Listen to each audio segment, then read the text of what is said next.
How to download all photos from Google Photos. Hi guys, welcome back. In this video I'm going to show you the ways to download all photos from Google Photo. So to do this, you could open up your browser, type in photos.google.com. When you're logged into your account, you can find this sort of interface. Here you could go ahead and press on the profile icon. You could go to manage your Google account.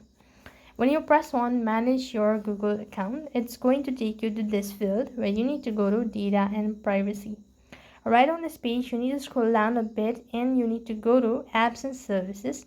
Press on the arrow icon and then you need to go ahead and locate Google Photos. Over here, you could go and press the download button. Now you could download all the photos from your Google Takeout. So go ahead and explore all of these phases and then move on with the procedure. You'll be able to download all photos from Google Photo.